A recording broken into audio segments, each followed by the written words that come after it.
Symptom बताएं। हाँ, symptom देखो कैसे चीज़ें हैं। अब देखो कई लोग क्या करते हैं, कई लोग आपको ना विद्याओं में उलझाते हैं बाहर। बुरी नहीं है विद्याएं, पर वो आपका टाइम वेस्ट करती हैं। जैसे स्वर विज्ञान हो गया, ठीक है ना, सांसों पे बताते हैं, क्योंकि ये हमारी क्या है, जो राइट पार्ट है ये पिंगला है, सूर्य है, ये बॉडी हमारी सूर्य है, ये ईड़ा है, चंद्र है। हमारी सांस एक एक घंटे बाद बदलती रहती है, होरा के हिसाब से ना बदलती है, लेफ्ट राइट होती रहती है। उसके बाद जब ये बदलती है तो ये दोनों चलती हैं, तो फिर क्या है, सुषुम्ना नाड़ी आती है थोड़ी समय के लिए, ठीक, तो दोनों चलने लग जाती है। जब एक चल रही होती है तो राइट वाली तो पिंगला, तो इधर वाली ईड़ा, ये चंद्र, ये सूर्य, क्योंकि जोश है, गर्मी है, दादा है, इसी से पकड़ते हैं ना हम, ये कम है तो ये चंद्र है हमारा। क्योंकि जैसे शिव जी की फोटो देखी होगी, अर्धनारीश्वर देखी है ना आपने, हाँ। आधे शिव आधे पार्वती, तो इसका मीनिंग यही है कि कहते मैं ही हूँ, आधा स्त्री आधा पुरुष, मतलब स्त्री भी मैं ही हूँ, पुरुष भी मैं ही हूँ, वो एक नूर से सब जगह बुझा, ठीक है ना। मतलब आपने बोला ईड़ा जो है वो राइट साइड, लेफ्ट ईड़ा चंद्र है ना, ईड़ा, हाँ ईड़ा चंद्र है ना, पिंगला सूर्य है।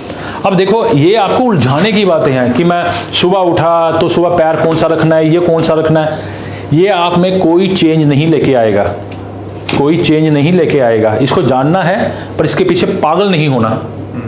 बात समझिए आप, कोई नब्ज देख के बता रहा है, कोई स्वर से बता रहा है, उनको मैं देखो वो अपने अपने फील्ड के हैं, जितना रब ने दिमाग दिया मैं अपना वो उनको बुरा कह के कुछ दूषित नहीं करूंगा अपना, ठीक है ना, वो भी अच्छे हैं, ईश्वर ने बनाया है, पर उसके पीछे नहीं जाना आपने, क्योंकि उनको ये पता ही नहीं कि जब दोनों चलती हैं तो सुषुम्ना कहते हैं, वो कहते हैं ना, कभी किसी ने ऐसा काम ही नहीं किया, ये दोनों भी तो बंद हो जाती हैं।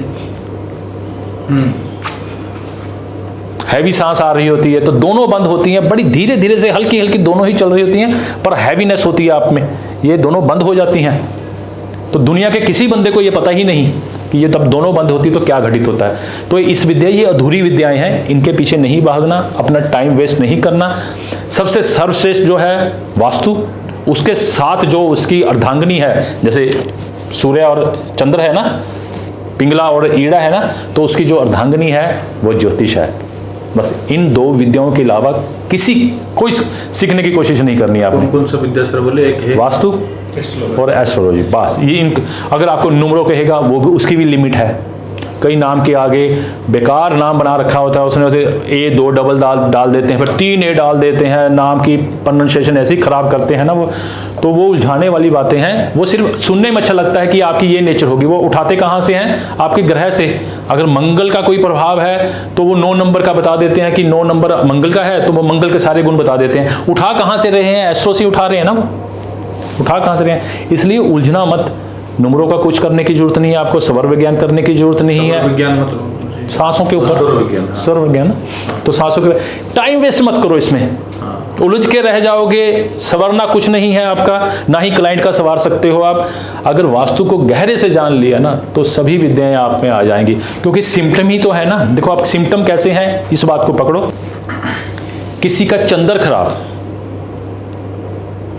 उसकी नॉर्थ वेस्ट खराब या चंद्र खराब, कुंडली वाला जो कुंडली जानता है ज्योतिष, वो तो यही कहेगा ना कि आपका चंद्र खराब है। बात समझने की कोशिश करना, वो यही कहेगा कि आपका चंद्र खराब है जी।